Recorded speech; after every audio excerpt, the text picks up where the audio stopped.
बिन माँ की बहू।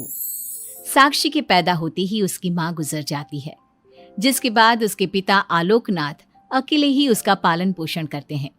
16 साल की उम्र से ही साक्षी ने घर चलाने के लिए नौकरी शुरू कर दी थी। बेटी से बढ़कर एक बेटे की तरह वो अपने पिता को कंधे से कंधा मिलाकर काम में हाथ बटाती रहती है। साक्षी, मेरे होते हुए तुझे नौकरी करने की कोई जरूरत नहीं है। तेरे हर शौक पूरे करने के लिए मैं अभी जिंदा हूँ। और आपकी शौक का क्या पापा? आपके भी तो कुछ शौक होंगे ना, मुझे वही सब पूरे करने हैं। मेरे शौक का क्या बेटा, मैं तो बूढ़ा हो चुका हूँ। मेरे शौक तो तेरी माँ के साथ ही कब के मर चुके हैं। अब तो सिर्फ एक ही सपना है मेरा कि जल्दी से किसी अच्छे लड़के को देखकर तेरी शादी करा दूं। क्या पापा, आपकी हर बात मेरी शादी पर आकर ही क्यों अटक जाती है? अगर मैं चली गई तो आपका ख्याल कौन रखेगा?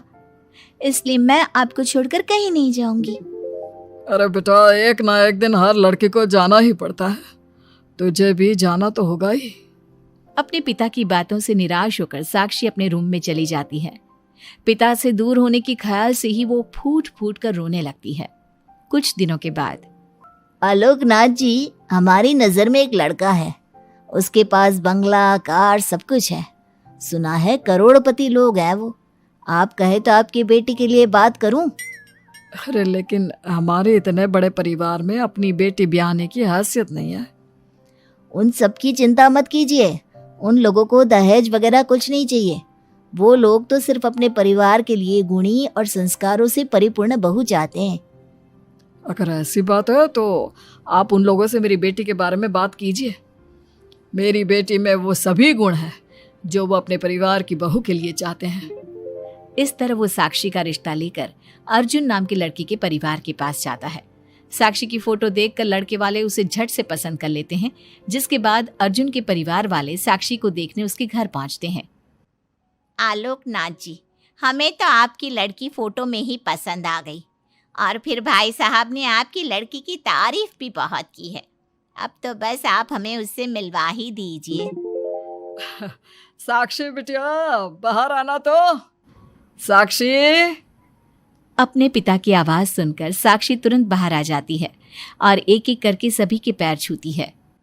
आलोकनाथ जी, आपकी बेटी तो सच में बहुत गुणवान और संस्कारी लगती है। बिटिया, क्या क्या शौक है तुम्हारे? पापा, और अपनी ज़रूरतें पूरी करने के अलावा मेरे और कोई शौक नहीं है। आपने अपनी लड़की को सच में बहुत अच्छे संस्कार दिए हैं भाई साहब। इसे अपने घर की बहू बनाना तो हमारे लिए सौभाग्य की बात होगी। इस तरह सबकी राजी खुशी से अर्जुन और साक्षी की शादी भी हो जाती है। साक्षी की सास उसे एक माँ का भरपूर प्यार देती है और कभी उसे मायके की कमी महसूस नहीं होने देती। साक्षी बेटा, तू आराम कर। सुबह से घर के काम पर लगी है, थक गई होगी अब बिटिया। नहीं माँ, मैं ठीक हूँ, आप चिंता मत कीजिए। मैंने कहा ना, अपने रूम में जाकर आराम कर। अरे काम की टेंशन मत ले। अपनी सास की जिद के आगे हार मानकर साक्षी अपने रूम में चली जाती है। थोड़ी देर बाद उसका पति भी वहां पहुंच जाता है। साक्षी, तुमने मेरी रेड कलर की फाइल देखी क्या? जी नहीं, मैंने तो आपकी कोई फाइल नहीं देखी। साक्षी, तुमसे मेरी एक फाइल तक नहीं संभाली जाती। 1000 बार बोला है तुमसे कि मेरे सामान को हाथ मत लगाया करो। मेरी सुनती ही कहाँ हो तुम? माँ ने बहुत सर पर चढ़ा रखा है तुम्हें। अर्जुन के इतना कहते ही साक्षी रोने लगती है। साक्षी के रोने की आवाज सुनकर उसकी सास वहां पर आ जाती है। साक्षी बेटा, क्यों रो रही है? इस नालायक ने कुछ किया है क्या? साक्षी अपनी सास मीना को सारी बात बताती है। क्यों? गधे, अपनी फाइल का खुद तो ध्यान रखता नहीं और बहू को ताने देता है। माँ, अब तो रहने ही दो। आपको हर समय अपनी बहू ही सही लगती है। सही लगती नहीं, सही है मेरी बहू। माँ समझाइए ना इन्हें, ये हर समय मुझ पर गुस्सा करते रहते हैं। खबरदार अर्जुन, जो आज के बाद तूने मेरी बहू के साथ ऐसा बर्ताव किया तो मुझसे बुरा कोई नहीं होगा। अपनी माँ की डांट सुनकर अर्जुन वहां से चला जाता है। बहू, अगर दोबारा ये तुम्हें ऐसा कुछ कहे तो तुम मुझे आकर फौरन बोल देना। मैं हमेशा तुम्हारे साथ खड़ी रहूंगी बेटा। माँ, आप सच में बहुत अच्छी हो। मुझे बचपन से लेकर आज तक कभी एक माँ का प्यार नहीं मिला, लेकिन जब से आप मुझे मिली हैं तब से मुझे माँ की कमी कभी महसूस नहीं हुई। अरे पगली, मैं भी तो तेरी माँ ही हूँ, और मेरे होते हुए अब तुझे कभी अपनी माँ की कमी महसूस नहीं होगी। एक दिन, साक्षी, अब मैं तंग आ चुका हूँ तुमसे। भगवान के लिए मुझसे दूर रहा करो। अब मुझे ना चिढ़ होने लगी है तुमसे। अर्जुन, ये क्या तरीका है अपनी पत्नी से बात करने का? माँ प्लीज, आप रोज रोज इसकी पैरवी करने मत आया कीजिए। अरे क्या हुआ, सुबह सुबह तमाशा क्यों लगा रखा है? पापा, आपको पता है इस साक्षी की वजह से मेरा लैपटॉप खराब हो गया है। ऑफिस का पूरा डाटा इसी में था, और देखिए ना, इसने उसमें चाय गिरा दी। अब मैं अपने बॉस को क्या जवाब दूंगा? माँ मेरा यकीन कीजिए, मैंने जानबूझकर चाय नहीं गिराई। मैं तो इन्हें दे रही थी चाय, लेकिन इन्होंने ही ठीक से नहीं पकड़ी। अच्छा, तब इसमें भी मेरी ही गलती है। वाह साक्षी वाह। अर्जुन, तू बहू पर इतना क्यों भड़क रहा है? अब जो हो गया सो हो गया। सुन लेना ऑफिस में थोड़ी सी डांट। अब अपनी बीवी के लिए इतना तो कर ही सकता है ना तू। मैं आपके लिए दूसरा लैपटॉप ले आऊंगी, आप परेशान मत होइए। कोई जरूरत नहीं है उसकी, मैं खुद ले लूंगा। मेहरबानी करके अब मेरे सामान से दूर रहना। इतना कहकर अर्जुन वहां से चला जाता है, जिसके बाद साक्षी फूट फूट कर रोने लगती है।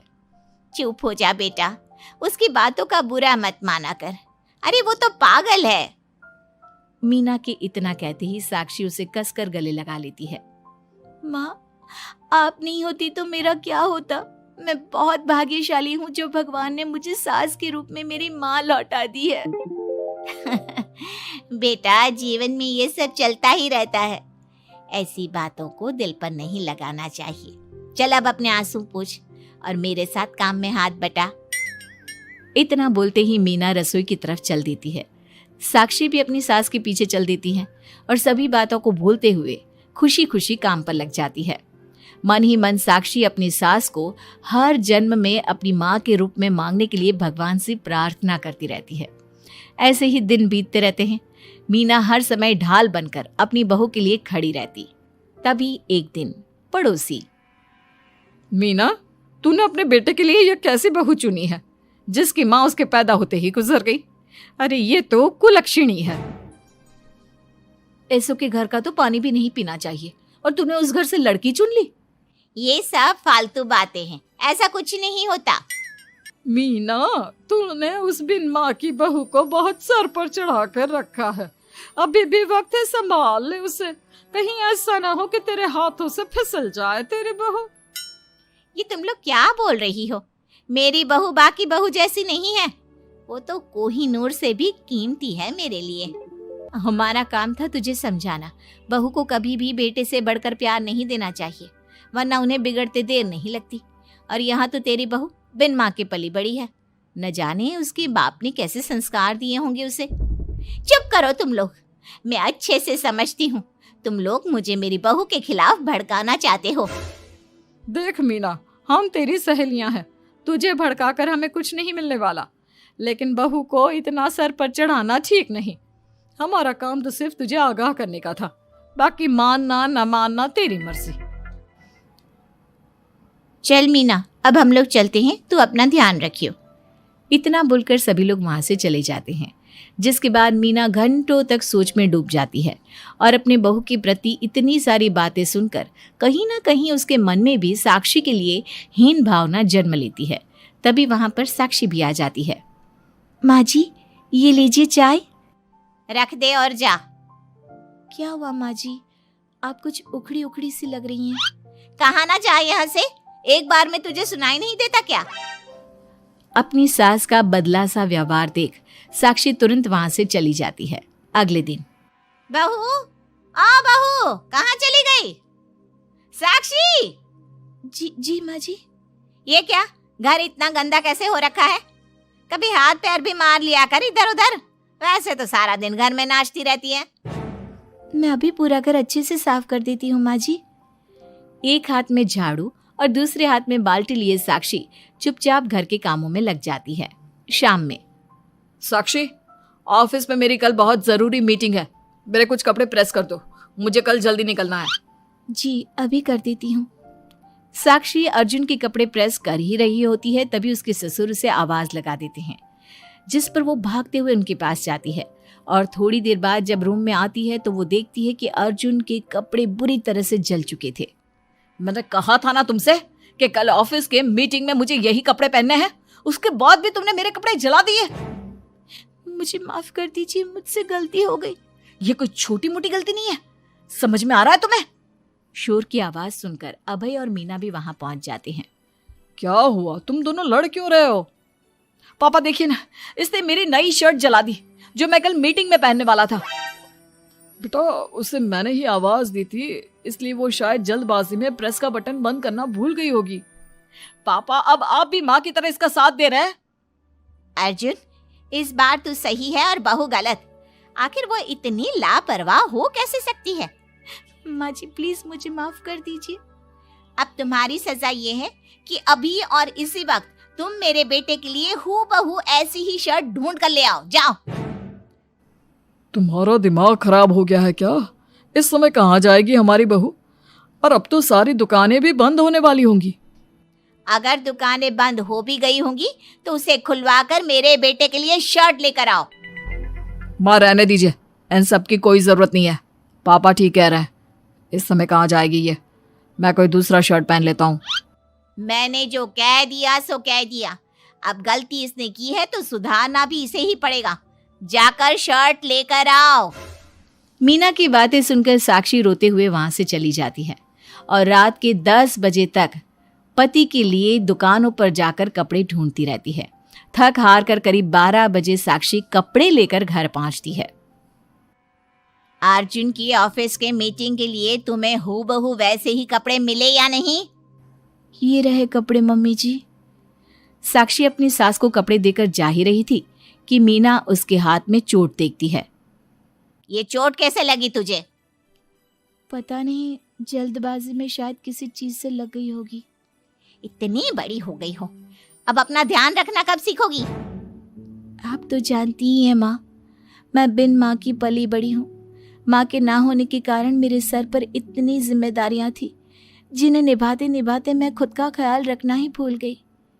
लेकिन आप जानती हैं माँ, मुझे अब भगवान से कोई गिले शिकवे नहीं है, क्योंकि भले ही उन्होंने मुझसे एक माँ छीनी है, लेकिन उन्होंने आपको मुझे दिया है और अब आप ही मेरी माँ हैं।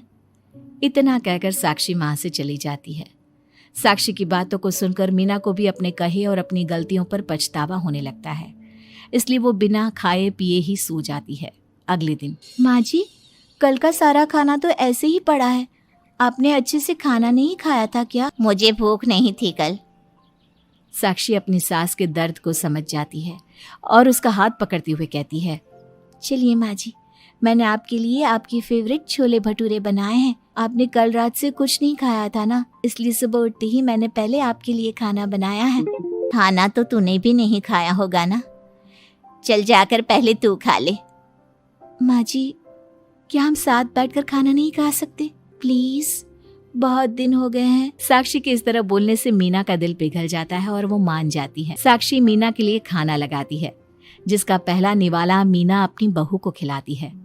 मुझे माफ कर दे बेटा, मैं जानती हूँ पिछले कुछ दिनों से मैंने तुझे बहुत चोट पहुँचाई है, हो सके तो मुझे माफ कर देना। नहीं नहीं माँ जी, आपका पूरा हक है मुझे डांटने का। मुझे आपकी किसी भी बात का कभी बुरा नहीं लगा। अपनी सहेलियों की बातों में आकर मैंने अपने दिल में तेरे लिए नफरत पाल ली थी, लेकिन कल जब तुझे रोते बिलखते देखा तो मेरी ममता फिर से लौट आई। मुझे माफ कर दे बेटा, मैं एक अच्छी सास नहीं बन सकी। किसने कहा आपसे कि आप अच्छी सास नहीं हैं? आप तो वर्ल्ड की बेस्ट सास हो, और सच कहूं उससे भी बढ़कर बेस्ट बेस्ट बेस्ट बेस्ट मेरी माँ हो आप। इतना कहकर साक्षी अपनी सास को गले लगा लेती है और उसके बाद दोनों पहले की ही तरह हंसी खुशी साथ रहने लगते हैं।